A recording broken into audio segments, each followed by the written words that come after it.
Happy Tuesday! It's the prop queen, Ariel Epstein, taking you for the next hour or so through all the prop edges that you need to know around the world of sports.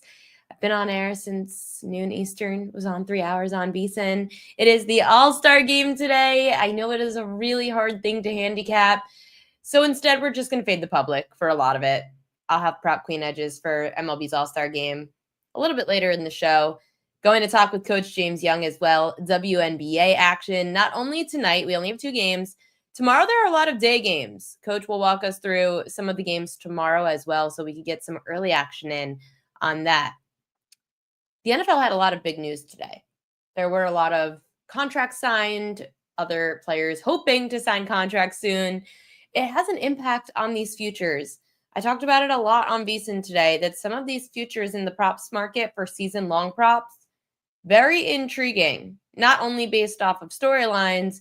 If you read the stories behind the numbers, sometimes it's telling you something.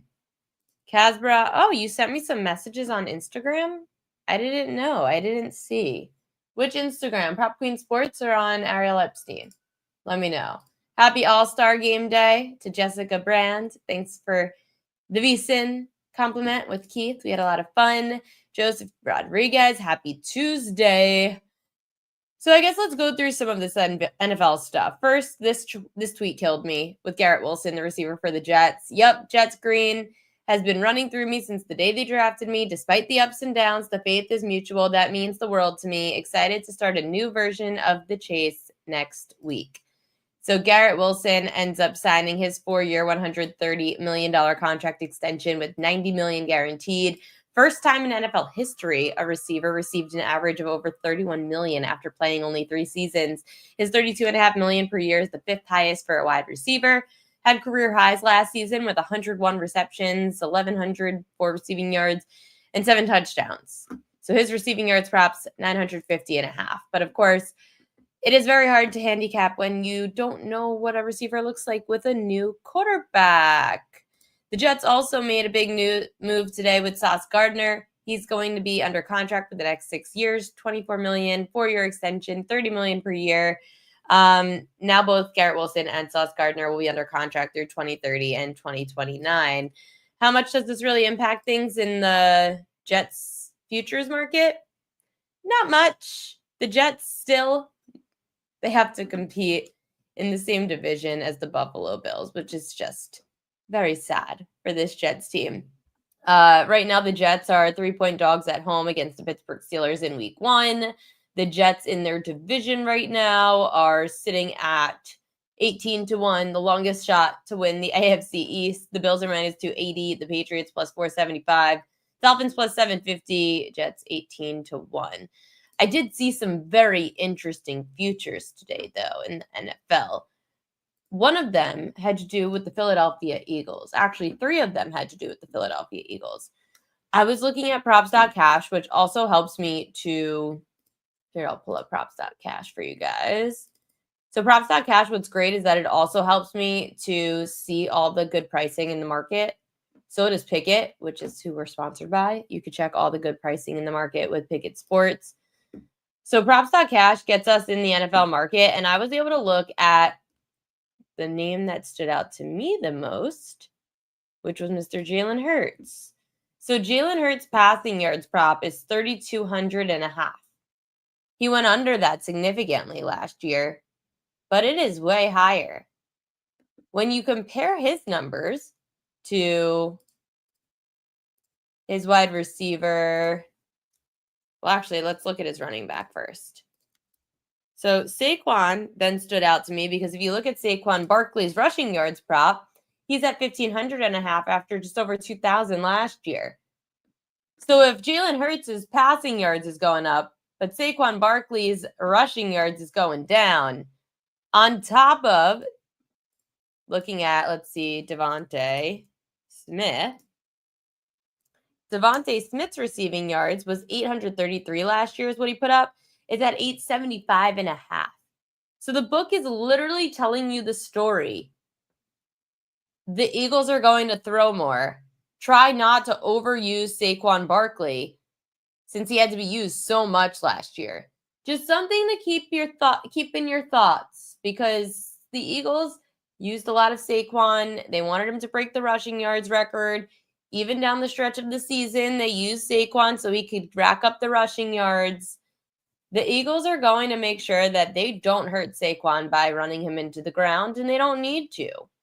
Jalen Hurts is a good quarterback, and I think he's going to try to prove that, especially with all these rankings coming out and not even like putting Jalen Hurts in the top conversation, despite all the success that he has had. There was one other that stood out to me, and all because of what broke today. So I'm going to play you guys a video so you could see why Terry McLaurin might be a little bit concerning for betting any kind of overs on his season-long props. Yeah, I've been pretty frustrated, I'm not going to lie.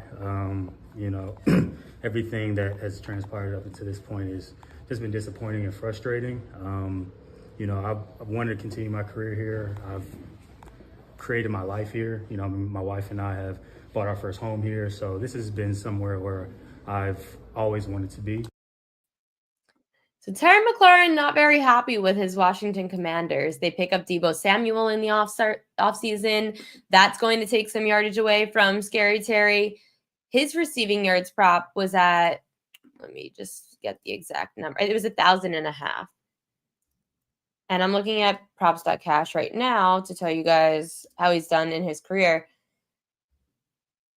Props.cash has it at 1,025.5. I saw DraftKings at 1,000.5 this morning for Terry McLaurin's receiving yards.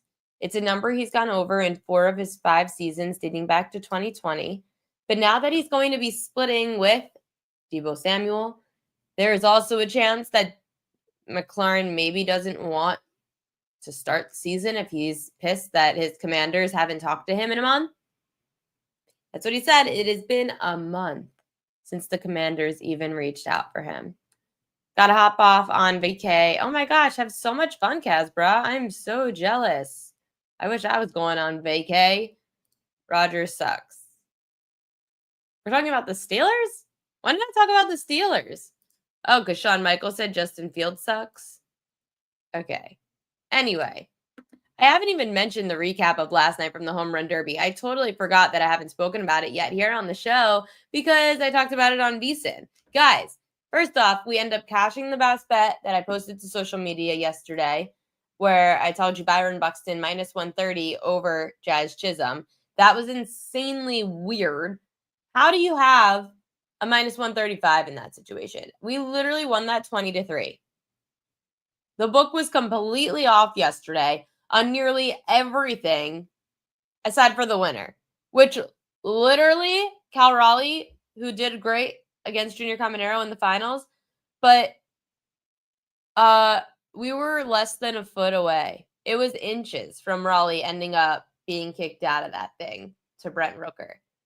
Like 0.4 was the difference in their longest home run. It was so stupid. I'm really happy Cal Raleigh won, but it was the third time since 2001, the third time that a favorite ended up winning the Derby. Junior Caminero was the longest shot on the board at some books, second longest at others to Jazz Chisholm. I can't believe that he ends up in the finals. The over also cashed on the longest home run in James Wood, second pitch. The second ball James Wood hit goes over the 479.5 longest home run. Then we end up with O'Neal Cruz hitting a 500 bomb. That number was off too. The book did not. Even though they hit the favorite, and even though the book probably won because James Wood was the most bet on player yesterday for the Home Run Derby to win it all, the book did not book that Home Run Derby well at all. There was a lot of value to be had out there. And if you guys won, drop it in the comments. Let me know what you guys hit last night. It was fun. Game day wagers. It's not midsummer without a juicy college football rumor. Is Nick Saban actually considering coming back? I saw this. I'm going to find the odds real quick on social media. Coach James Young coming on in 5 minutes. I saw the odds, the hypothetical odds for Nick Saban and where he could be coaching. Coming on at 5:15 p.m. Eastern Time to talk WNBA props with me. Tune in now. Okay. So, Nick Saban odds for next team. I don't remember if I like this or not, but let me post the odds in case. Oh, here it is. Okay, found it. It's crazy. Is Nick Saban really going to make a return to college football? It wouldn't surprise me, honestly. Like, these guys miss it. They like all. Like, you think he really enjoys doing ESPN? No.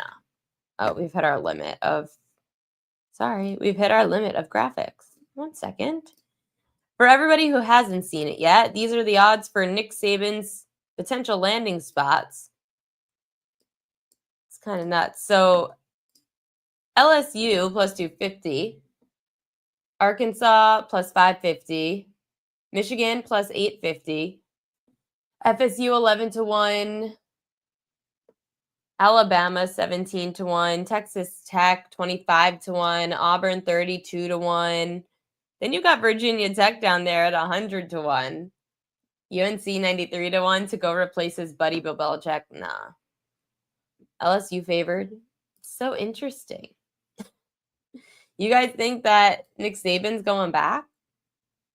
Jessica Brand said, Alabama is my team. I actually have some connections there. The thought there is very much no.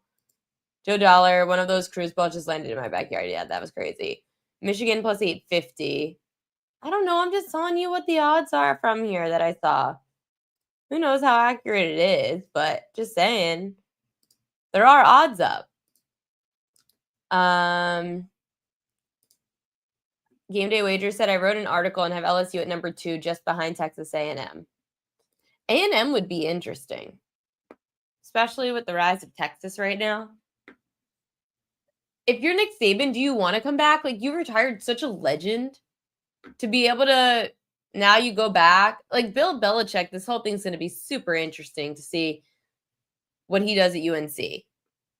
If Bill Belichick has a great start to the UNC season, he's going to be a double legend. And he's going to right all the wrongs of when Tom Brady left for Tampa and the Patriots sucked. But if they suck in UNC, like, he's taking a big risk, Bill Belichick, in potentially tarnishing his reputation by sucking in the college level. Chapel Bill, must-see TV. Yeah, it is. Absolutely. Mario Cristobal should be worried. A&M would spend every dime for Saban. Those boosters would love it. Hey, Nick Saban back to college football. Could happen, but it wouldn't happen now. Like, you're not getting a midseason hire. It's got to happen next year. Who's going to suck in the SEC? Who's going to need someone to bring recruits in if they're starting to fail at bringing in people because of NIL problems? Who's going to want to compete? Because if you have Nick Saban, you know you're going to get players coming to you for him, just like Bill Belichick and getting a lot of kids to Chapel Hill. Saban quit when he lost his edge in paying players. No, I really think Saban quit because he decided that this was ridiculous. These players are soft. I know a lot of college coaches, the players are soft. They get in trouble. Saban's been coaching the same way for years, and it's been extremely successful. Yet, he probably gets in trouble by parents. He probably deals with a lot of drama. When Saban started coaching, you probably didn't get phone calls from parents complaining that you didn't play their son. Parents back then used to say, work harder. But now that these kids could go get money elsewhere, if they're not starting for your team, they're going to threaten to leave if you don't play them.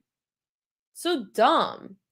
Sit there, wait your turn, learn a little bit, then maybe you'll get better. Nick Saban just didn't want to deal with the whole NIL thing. It's a whole nother system, and he doesn't need to deal with it. But if he's going to go to a program that's going to help him and he not have to really deal with it, maybe he trusts them more. Maybe things just got too like complacent in Alabama. Jessica said he was a bit tired of the NIL system. That's why top programs like Alabama have a pseudo GM who handle that now. Tied to have Courtney Morgan in that role. Saban never had this. That's what I'm saying. So things could change and make it a little bit easier on Saban. It wouldn't surprise me if he does go back to the college game for one last swan song, but I think it's a bad idea. Right off into the sunset, dude. Enjoy your retirement. Get paid millions of dollars to say hi on ESPN. I agree. A&M has the money. I agree. I wonder what it would take. to get Saban out of retirement. Anyway, it is 5:15, and I told this guy that at 5:15, I am super pumped that he's going to come on because we've got WNBA action. Maybe we could get a little bit of insights into some NBA Summer League. WNBA is not only 2 games tonight, we also have a bunch of games tomorrow, including afternoon action. So let's bring him on, the one and only Coach James Young. Happy Tuesday. Happy Tuesday. Good afternoon. Good to be on with you. Yeah, you know what? I'm coming out hot. I don't know if you saw this, Ariel, but ESPN released their top 25 players in the WNBA right now. Now, they did not put Jonquel Jones on it because she's been injured. But I want you to guess where they put Caitlin Clark and where they put Paige Beckers, if you've not seen it. I have not seen this list. I'm assuming neither of them are top 3. Oh, no. Caitlin Clark isn't even top on her team. Caitlin Clark was just rated the 9th best player in the WNBA, and they rated Paige Beckers at 13. I mean, Sean may have a fucking heart attack right now. So is this because of small sample size? I mean, maybe they're basing it on the season. I'm not saying that, Caitlin Clark's had the best statistical year, but let's be fucking real here. Like, off the jump, Asia Wilson is second. She's been for her standards, she's been awful. Awful. I was stunned because to me, and I'll probably talk about it more in the Betting Above the Rim podcast tomorrow, I think personally, and maybe this is me, I think Paige Beckers is top 10 and Caitlin Clark is top 5. And honestly, absolutely, I wouldn't put Caitlin Clark any lower than 3 right now. I mean, that's my opinion. And, you could play around with maybe 3-2, but that is fucking wild. And the fact that Aaliyah Boston was rated 8th and Caitlin Clark was rated 9th. Like, who's number 1? Nafisha Collier. I agree with Fish. Fish has been great this year, so I can see that. Best record in the league. Second, they put Asia. Third was Alyssa Thomas. Fourth was Stewie. Fifth was Anescu. And then after that, once I got past 5 and the Caitlin Clark was there, I'm like, this is why? Why is she not top 5? Clicks. It's clicks. At the end of the day, ESPN needs clicks.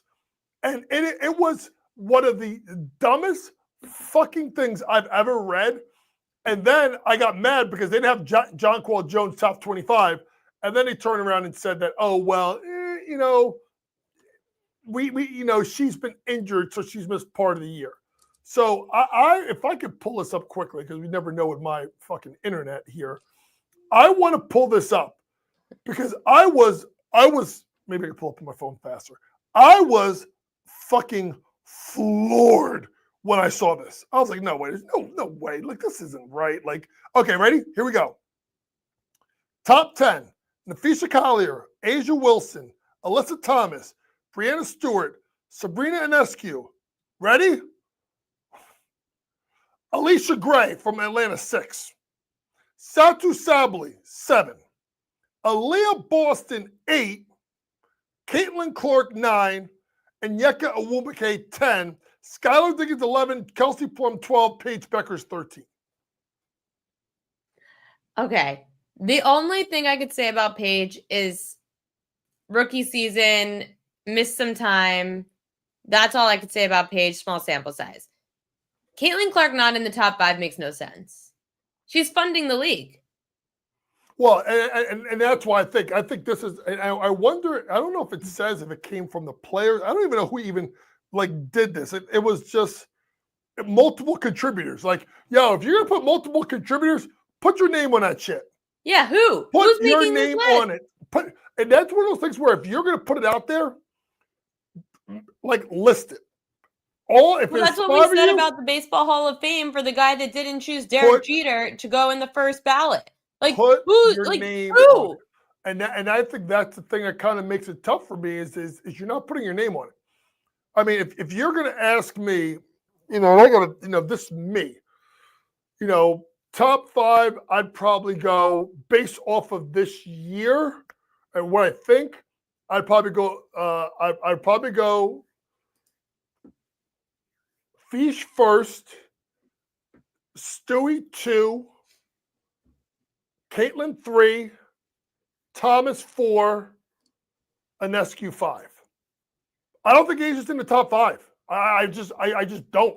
I don't.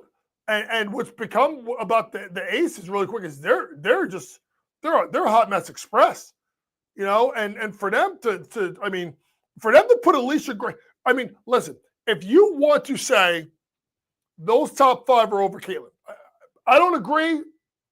Okay.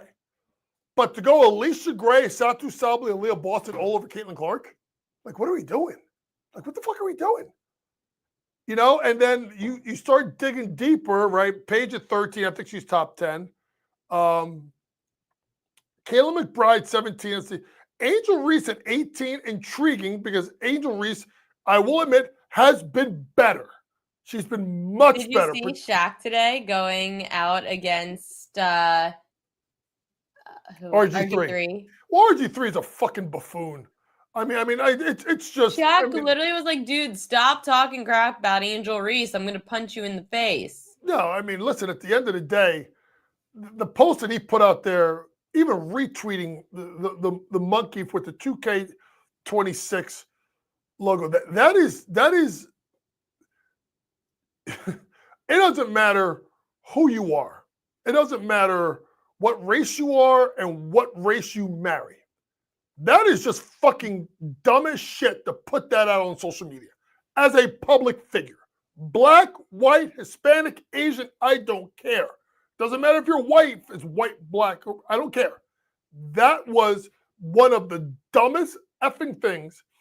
And all it was is it was to create some kind of clout. And listen, at the end of the day, it's just Robert Griffin III.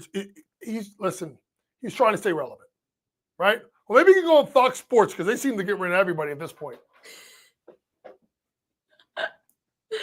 No comment. No comment on the Fox Sports problem. They should hire us. What the fuck? Hire us. I'm at the point now where I'm doing my thing because I don't know what the hell these TV networks are doing. I don't get it. I have my friends and I, who I trust in the gambling space, are basically without jobs, and I see people getting hired and I don't get it. But I will leave it at that, and eventually the tides will turn and things will change. But until then, we keep doing our thing because we've got a great audience here on the show who loves having you on here, Coach. So let's dive in to WNBA action. We've got your card, and actually, since I've started using props.cash and I've been doing a lot more WNBA research, I agree with you on this first play on over 12.5 points for Sonia Citron up against, it's the Washington Mystics up against the Sparks, 10 p.m. Eastern time. Why are you going with her over points? First things first, shout out to props.cash. I'm not going to lie. I looked it up. I joined, props.cash. Can you hit up Coach Young? Let's talk some business, because what I do is this is what I like about props.cash. It's very clean. It's easy to navigate. I don't always agree with it, but I take what I see and I look at it from my coaching background. So props.cash is all over 12.5 points for Sonia Citron. Why, you ask? 7 out of the last 10, 8 out of 10 on the road. But a couple of things. Number one, it's going to be a high-scoring game. The LA Sparks are very poor defensively, and Kelsey Plum, who's probably going to guard Sonia Citron, is going to be more worried about scoring than stopping. Sonia Citron, if it's close and they're in the lead, she typically gets fouled towards the end of the games. She makes her foul shots. And to me, I stay away from Sykes, and I definitely stay away from Kiki Iriafen, because I'm worried about Kiki maybe getting a foul trouble guarding Jerika Hamby. So to me, Sonia Citron over 12.5 points is my best player of the night. Ooh, okay. I'm going to have to tell, because I liked it too when I was doing my research today. She's gone over it in 67% of games this season. On the road, that goes up to 82%. And in the last 10 games, the Sparks are allowing the most points per game, which is why 65% of guards have gone over 12, well, their points prop in that span against them. Caitlin Clark over 8.5 assists tonight. The Fever are at the Sun, 8 p.m. Eastern time start. Why is she going to dish the ball out? Well, number one, she's gone. Don't count the Valkyries game, right? The Valkyries game, they lost 80-61. She had 6 assists. They were fucking awful. Next 2 games after that, 9 and 13. I said on Sports Grid, I think I even said it here, that she has to change her game with the fact that these ladies are played pretty well around her. You took a look at the fact that Lexi Hull, Sophie Cunningham, Mitchell, obviously, and then you look at Aaliyah Boston. They have more players around them, especially they're knocking down shots, particularly Lexi and Sophie. So to me, she's struggling from 3. I think she continues to get other players involved. Why do you ask? The more she gets other players involved, then it comes the other way in regards to she gets more open as time goes along. Here's the other thing. I talked about this on Sports Grid, betting above the rim pro basketball today with our good buddy Kevin Walsh. And I said double-double. And the one other reason why is that Dallas gave up the most assists per game in the WNBA. Well, guess who's fucking second worst? That's right. It's the Connecticut Sun.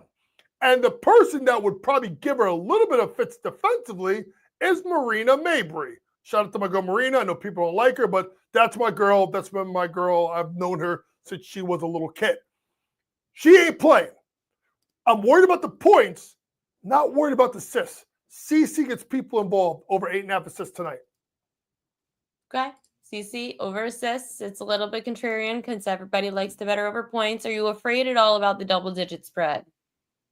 Yes. So if you do anything, I'm going to go the team total over 91.5 for an Indiana Fever. They're just so dynamic offensively now with more people being involved.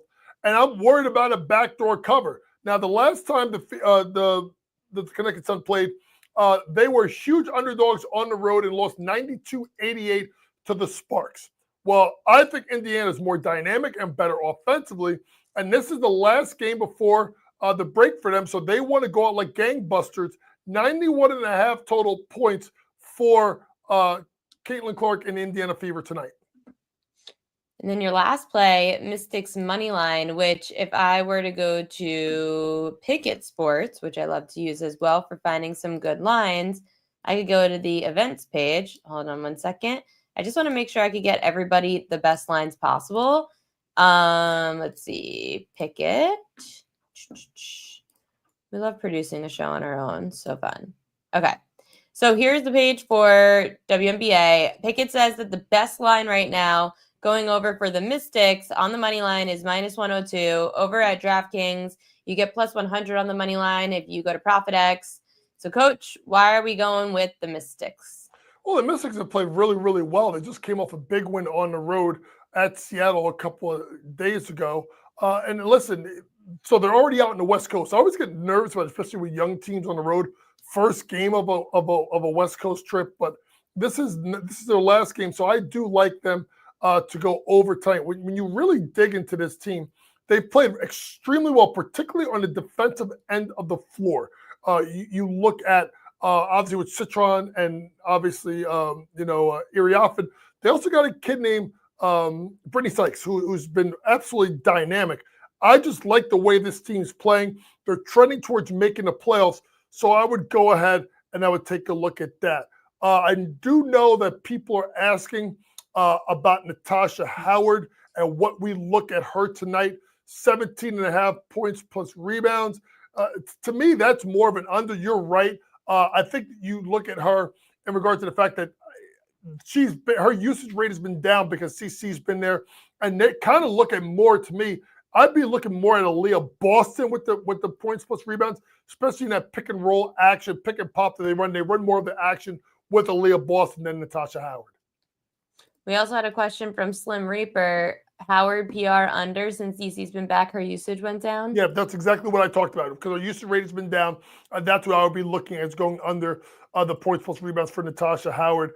Right now, and just looking at if you just look at just props.cash, and when you should be absolutely on this, folks, the last 3 games that Caitlin Clark's been in, She's got 6, and 3 rebounds. If you think about, oh no, I'm sorry, that's Aaliyah. Let me make sure I get the right player. We get the right player. Natasha Howard, here she is.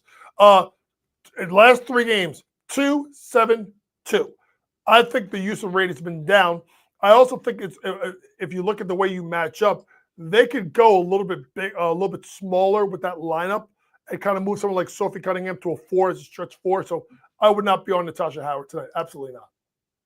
We have a big slate tomorrow. Tomorrow, games are starting at noon Eastern time. Atlanta Dream at the Chicago Sky, Phoenix Mercury, Minnesota Lynx, Valkyries Storm, and then the Aces and Wings are the sole night game. Anything that you see for tomorrow afternoon? Well, when you start thinking about matchups, right, and who could probably be someone to look at someone like Jordan Canada of Atlanta. Points prop sitting at about 13.5. Remember 2 games ago, she had that 30-piece versus the Indiana Fever, in which they kind of choked it, at the end of the game in that fourth quarter. Jordan Canada has been pretty good so far for the Atlanta Dream. You kind of dig deeper a little bit. Phoenix, Minnesota should be an interesting contest. I would not be looking at Big Fish and the Fish Chicago. I would not be looking at our points prop. I just think that that's going to be a matchup where they're going to kind of load up on her a little bit. I know her usage. I know her hit rate's been over 62.5%. It's at 22.5, 29 points versus Chicago. This Phoenix team has been really good. When you kind of get into one thing I want to see this, and I haven't seen the numbers. I'm trying to use props.cash right now to even look at it. Is I want to see the numbers for DeWanna Bonner. Goddamn, she really wanted to fucking leave Indiana, huh?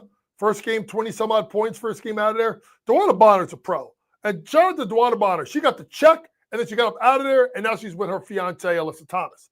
So to me, I would look at possibly DeWanna Bonner, if you can find some points props on her tomorrow, and then look at the double market for Alyssa Thomas. I hit that last night. It was minus 155.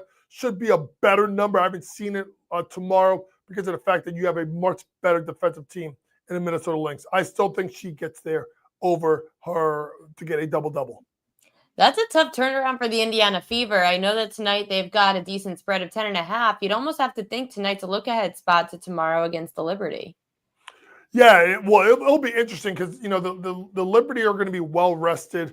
Obviously, they have it in their craw, that last performance that CC had versus them when she came back from injury. I think she had 7 from 11 from the 3-point line. It was absolutely dynamic. The issue that New York has is just they're starting to play better. They're just so different without the play of Jonquel Jones, and I don't think people really understand how important Jonquel is to that team. But I would look at the Liberty right now playing a little bit better basketball. I think that game is going to be exciting. It should get up and down. Remember, that game is tomorrow at 7:30 p.m. Eastern on CBS Sports Network. Another place that should probably hire the 2 of us, just fucking saying. But to me, I look at that game to be a lot of points. Exciting game. Look over in the game between the Fever and the Liberty. We have a question from Sean Michael asking anything about NBA Summer League. I saw Ron Holland drop 28 a couple games ago. Yeah, listen, what you really look at, Sean, is these guys getting into their second year and what they show, their improvement curve, right, playing in the Vegas Summer League. So you look at Ron Holland, right, to 28 points. You look at Reed Shepherd having a big scoring night. They tend to shut these guys down. It'll be interesting to see what happens with Ron Holland this upcoming year with the Detroit Pistons team that really, folks, kind of came on like gangbusters the second half of the year. To me, they got to find where the fit is. I've thought for a long time that they were going to move Jaden Ivey. Remember, Jaden Ivey wasn't healthy last year in the playoffs, and I don't like Jaden with obviously Cade. I think Ron Holland's got a chance to be a stud in this league. So, Sean, I'm expecting a big jump in him. I think having someone like Malik Beasley leave because of probably the gambling shit that he kind of got himself into, which we have never. It's amazing how that story came out, and then it got real quiet in the last couple of weeks. But you look at that second unit that Detroit could have with Karis LeVert, with Duncan Robinson, with Ron Holland. That is going to be the interesting thing, Sean, is how do they integrate Holland, Robinson, and Karis LeVert? Karis LeVert is a guy that likes to score and score in bunches. I think Ron Holland's a younger version of him. I don't know why they went and did that. Probably because of concern of Jaden Ivey's health and that the Sword Thompson's not a strong shooter. But the one that just surprises me, Sean, is giving 3 years and $48 million to Duncan Robinson. I'm like, what? I'm like, what? I mean, I love Duncan Robinson. I remember when Duncan Robinson played for my buddy Mike Maker at Williams College in Williamstown, Mass. before he transferred to Michigan. But I think we'll do that. And Sean, respectfully, JB Bickerstaff is a good coach. Don't fucking call him top 3 because he made the cardinal fucking sin in game 1 against the Knicks when he pulled out Cade Cunningham in that 19 or 21-2 run instead of burning a timeout. Yeah, I know it was last year, but I still think I like JB Bickerstaff in the regular season. I do not like him in the playoffs. I would love to see Coach and Sean do some like Netflix boxing special. I feel like Coach would destroy Sean from all the build up. Oh no, I love my brother. I'm a lover, not a fighter. But at the end of the day, I'm gonna, don't mean a little bit of a fighter. We don't have to agree on everything, He's come to Tampa. Meet me outside. Okay, before I let you go, Bronny James finally had a pretty good game. 17 points, 5 rebounds, 5 assists, 3 made pointers, 6 of 10 from the field. Thoughts? I hope y'all bet the Bronny to make 1+ made 3 in every game. I think it was a 2-1. I think he's hit it in every game so far. So I'm just saying, listen, it's really interesting what's going on with the Lakers, right? Because, remember right beforehand, there was LeBron signing an extension. Chris Haynes, no, he's not. And it's been very quiet. Then the word came out last week that they told Luka about the new owner, but didn't tell LeBron. I'm going to say this right now. I know places like FanDuel's already hung out odds to win the Pacific Division, all the divisions in the NBA. You can get on it now. I don't think the Lakers win the division. I don't even think LeBron finishes the year there. I don't even know LeBron starts the season there. I would be looking at the Clippers right now to win that division. I think Ty Lue, here you go, Sean. I think Ty Lue is a top 3 coach in the league right now. And then you look at the fact of getting Harden, which I think he can still play at a high level. Kawhi, you can stay healthy. Ibaka Zubac should have been the most improved player. John Collins is going to fit really well in that front line next to those two. And then obviously you look at getting guys like Brook Lopez off the bench. I am a big fan of this Clippers team. Nicholas Batum off the bench. I think they win the division. The team that looks great on paper. They should do it every year. Every year they blow it. But these two with Kawhi and James Harden are free agents after 2026. They have to make it work, and that's why Steve Ballmer is going all in. Listen, the Clippers are great. James Harden is great until you hear these 2 words, Game 7. If there's a Game 7 and James Harden is in it, folks, bet the farm the other fucking way and bet under his points prop.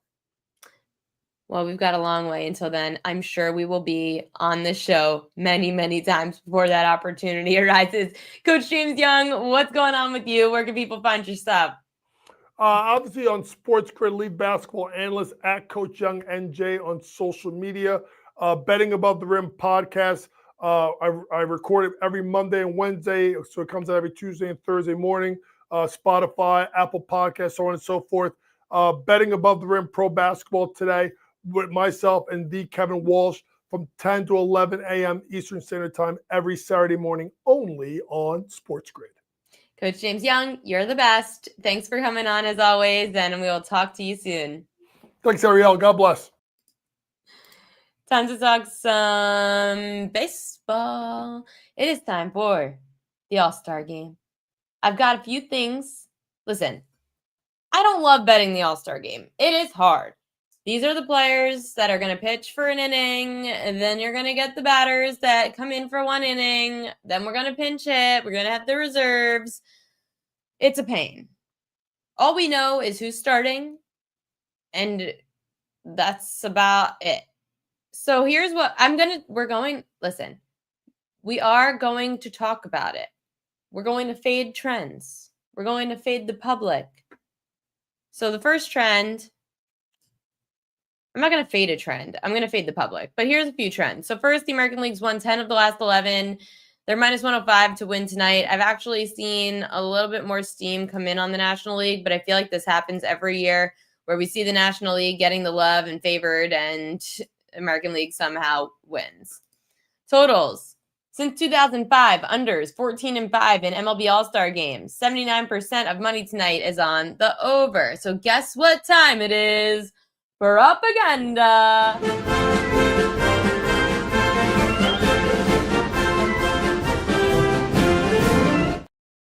These are the most bet on props at BetMGM. Aaron Judge, Shohei Ohtani, and Cal Raleigh all to homer. Over 7 runs is one of the most bet on props. The Nerfy, minus 145. Guess what we're going? We're going Nerfy. We are scoring in the first inning. Will there be a run scored in the first inning? The no is minus 175. The yes is plus 135. 93% of money is on the no. We are going to bet your fee. Yes, there was a newsletter this morning. There was, Mark. It might have gone to a different, sometimes it goes to a different mailbox. I'm looking at it right now. It was posted. It's on the website for all premium subscribers, but I did not have All-Star Game in there yet. I'm going to do All-Star Game for the night newsletter, which I have not done yet because I was so lazy today. After the VSiN show, being on air for 3 hours, I needed like a little break and I needed to eat lunch. But we have WNBA props in there from this morning, which I'm going to get to. What else did I have? All-Star bet slips. National League open minus 110, now minus 115 at MGM. 57% of bets, 45% of money's on the NL. The bets are on the American League, but the money's on the National League. Total opens at 7, no movement. Majority of money is on the over. So it's interesting. I'm right. He said, yeah, majority of money's on the over. So the book needs a run to be scored in the first inning, but the under to hit. That's scary. That's very scary. Completely not correlated. Very scary. I've got WNBA as well. I already told you basically my best bet for the All-Star Game is I'm taking the plus money on there to be a run scored in the first inning. You've got some sluggers. I'm going to go through here. I'll share my screen. I have to find, let me get you guys the rosters. AL All-Star roster. Oh no, I want the lineup. Sorry. Okay. I don't even know whose graphic this is, but I'm going to just send you guys the I need the lineups. NL lineup. NL All-Star lineup. I'm going to get you guys the lineups. Here, Mark Feinsand posted this. Come on. Stupid Twitter isn't letting me. I'm going to just snapshot it. Okay. So just so that you guys can visualize all the lineups for tonight. That's the National League. Okay. So here's the American League lineup, the starting lineup for tonight. Take that down. Gleyber, Riley Green, Aaron Judge, Cal Raleigh, Vlad Guerrero, Ryan O'Hearn, Junior Caminero, Javi Baez, and Jacob Wilson. Then you've got Paul Skeens on the other side starting for the Pirates. Starting for the National League. First off, I saw a really funny tweet that said Paul Skeens is actually going to have run support tonight. Made me laugh. Jessica Brand is not allowed to give us any stats anymore because she's a working lady now. Gleyber don't strike out, has more RBI than Ks, wouldn't touch Ks in the first inning. Yeah, I'm not touching Ks in the first inning. No shot. I'm telling you, I'm going your fee. If you can get Gleyber or Riley Green on base, then you've got the sluggers in Judge, Raleigh, or Vladdy. The American League could definitely, and they're going to be the first ones to bat. The National League's at home. Then you've got on the other side, Tarek Skubals pitching for the American League. So then on the National League, Oh boy. Wait, let me see if I can get this more zoomed in. That's a little far away. National League, you've got Ohtani leading off, which I'm also pissed about because it really should have been Ronald Acuna leading off, but whatever. To each its own. Ketel Marte, Freddie Freeman back in Atlanta. The problem is, and I wanted to take Freeman at plus 110 to get a base hit back in Atlanta. He hits 303 in Atlanta. However, he's bad against lefties. So it's not great going up against Skubal, who he's 1-4-6 against with a home run in his career. Manny Machado, Will Smith, Kyle Tucker, Lindor, Armstrong, and yeah. What are you guys saying in the chat? OT rules for home run props. Check your house. This might vary per book. Wait, I missed what you said, Jessica. Oh, being in the book trading room as a trader, what you need is often wildly uncorrelated funny times. Yeah. I'm trying to catch up now to the chat because I was just trying to help you guys out. Let's see. What if they do judge Ohtani Cal home run is a big time bet? Wilson last is wild. He's batting 350. Torres should be less or last. Taking Skubal 98 mile an hours. People were asking if home runs count for if it goes to a derby. What? I'm so confused by the chat right now. Extra innings goes to a home run derby. Oh. I took Skubal 3 up, 3 down for FanDuel boost. See, here's the problem. If FanDuel's boosting that, it's probably going to lose. No regular extra inning rules. Okay. Now we're getting into the weeds. I do have some WNBA, and I meant to ask Coach this, but here are some WNBA updated trends. So the best teams against the spread this year, the Valkyries 13-8, Mercury 13-8 ATS, and Sky 12-9. The worst teams ATS, the Wings 9-13, Aces 8-13, and Sparks 8-13. Best over teams, the Sparks, the Sky, and the Dream. Not a surprise, the Sky defense sucks. Sparks aren't too great either. The best under teams, Valkyries, Aces, and Mystics. No surprise. Those teams' defense is very good. Valkyries were a surprise. I do have some WNBA props that you could look at. And as Coach and I said, we both agreed on, oh, nope, that's, yeah, okay. Coach and I agreed on Citron over 12.5 points. We were saying that she's gone over this in 67% of games and 82% on the road. In the last 10 games, Citron, well, she's getting the Sparks, and the Sparks in the last 10 games have allowed the most points per game, which is why 65% of guards have gone over their points prop in that span.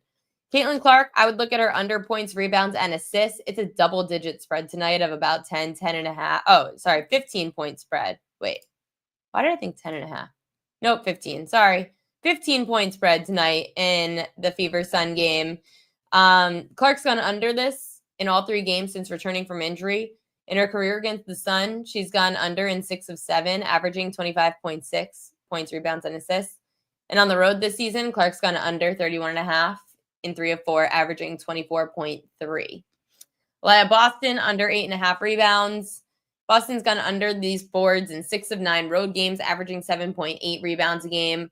Opposing forwards and centers have only gone over their rebounds prop in 35% of games against the Sun in the last 20 games. The Sun do allow the most rebounds per game to their opponents, but these numbers, they could be a little too steep with a 15-point spread. Tina Charles, over 5.5 rebounds. It's long overdue. She went over 5.5 rebounds in 8 straight matchups with the Fever prior to this year. And this season, Charles has only faced the Fever in Indiana, back at home tonight. Charles, she's gone over this in all 4 games dating back to 2022, when home against the Fever. And Charles is averaging 9.4 boards per game in her last 20 home games. Lastly, Kelsey Plum, over 4.5 assists. This number just feels off for a player averaging just under 6 assists per game. Plum's hit this over in 6 of 9 home games. She's playing 30-35 minutes a night, and she's the main facilitator of this team. The Mystics just don't clog up the passing lanes, and they're not really like a top-tier defense. So would be looking at the Plum over 4.5 assists. Okay, what is everybody saying now? Clark, PRA 30.5 now. Do you still like the under? Yeah, she's averaging significantly under that, and it's a 15.5 point spread. Caitlin's playing for 1,000 career points in a sold-out Boston Garden. Oh, I didn't know it was in Boston Garden. Yeah, that's a little bit different, but again, it's a 15-point spread. 31 points. Yeah, but they play the Liberty tomorrow too. I don't know. It's a back-to-back for them. They play the Liberty, maybe. Boston is 7.5. I gave these props out this morning. I'm just saying, it was in the newsletter. It was in the newsletter this morning. Those are all the props I gave out this morning. Boston was at minus 140 this morning for the under 8.5. I wouldn't take the under 7.5 because the number is 7.8 for her average. So that I wouldn't take. Yeah. Cece's got the Liberty tomorrow. I don't know. I have no interest in her overs today just because of the back-to-back and a 15.5 point spread. I took Caitlin over 15 field goal attempts. Field goal attempts is an interesting market. I don't mind that. But again, my best bet tonight, I'm fading the public and going to take the Yurfie in the first inning for the All-Star game. I hate having a best bet in the All-Star game, but that is my royal lock and best bet of the day. It's not really a royal lock. It's the freaking All-Star game. Let's not get ahead of ourselves. Connecticut has no bearing on their season. New York Liberty do massively. That's my point. I know you're on my side here. Caught Kelsey on Prize Picks Taco Tuesday at 12.5. That's funny. Okay, I'm going to end the show early today. I've got to get the newsletter out to you guys. Thank you to Coach James Young for joining the show and helping us with some WNBA, not only for tonight, for tomorrow too. Games start at noon Eastern tomorrow in the W. I probably am not going to have a show tomorrow. There's really not a lot going on tomorrow. I know that you guys wanted to hear from Pam about the Open, but I just had her on last week and I feel bad asking again. But I'll let you know. But I probably am not going to do a show tomorrow. It's a really slow day. And then we'll get baseball back on Thursday, I'm pretty sure. Thanks for joining in on the Prop Queen Pod. I am the Prop Queen, Ariel Epstein. And I do have an announcement with Kelly in Vegas and I. So make sure to check out our socials. We're going to announce something tomorrow that's going to be really fun for all of you to take part in. I would love for you guys to be part of it. It's for when baseball comes back from the All-Star break. So stay tuned to tomorrow on socials. No MLB games tomorrow. I don't know why I thought that they usually played a few on Thursday. Okay. I know Kelly announced it. You could go to Kelly's page. I know. But I'm going to announce it tomorrow. We're putting a video together. It's going to be fun. So everybody should tune in. And we will discuss more about maybe some MLB futures. Oh, see, I wasn't wrong. New in 2025, they're giving them all off until Friday. Ugh, okay. I'll let you guys know about shows Wednesday, Thursday. I'll keep you posted. If you see me live, tune in. I don't know yet. I just don't really – it's filling a show with just WNBA is a little tough. It's not horrible. We did it kind of today, but – and I could talk forever and we could talk NFL. I just really don't like giving out too much NFL stuff so early, solely because of training camps, injuries. I always like to make sure that when I give you guys info and bets that it's not going to put you in a bad spot in case something happens. And plus, I guess I should take a little break maybe. Kelly in Vegas is coming to town next week too, so it's going to be an absolute disaster. I need to get my rest. I was on Beast in the last 2 days, so it was fun. But for everybody, stay tuned to social because Kelly and I are going to do some fun stuff in the next week. Actually, all next week is going to be fun, and you guys could take part in it as well. So stay tuned. And for everybody betting tonight, good luck to all your bets. I will still be putting out the newsletter every day at thepropqueen.com. And remember, if you sign up to props.cash, also if you sign up for PikkitSports, which is free, just download Pikkit, sync your sports book, hit me up, show me that you did it, comment on the Pikkit pages. I will let you guys know, but I'm going to be doing a deal with them as well about free newsletter. So PikkitSports, sync your sports book using promo code PropQueen. Once you do that, I will give you a free month of the PropQueen.com newsletter, premium. Same thing goes for if you sign up for props.cash. So it depends on what you want.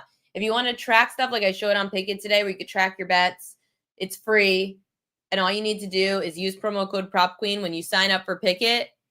I will give you a free subscription to the premium subscription of the PropQueen.com newsletter. And you get everything that I basically say in the show, but for free, right thing, first thing in the morning. And then you also could get it if you do props.cash using promo code PropQueen. Now I'm really going to sign off. Good luck to your bets tonight, everybody. Use promo code PropQueen on Pikkit and props.cash, and I will give you the free subscription to the PropQueen.com newsletter. Sign up today. Super excited. Good luck and go your fee.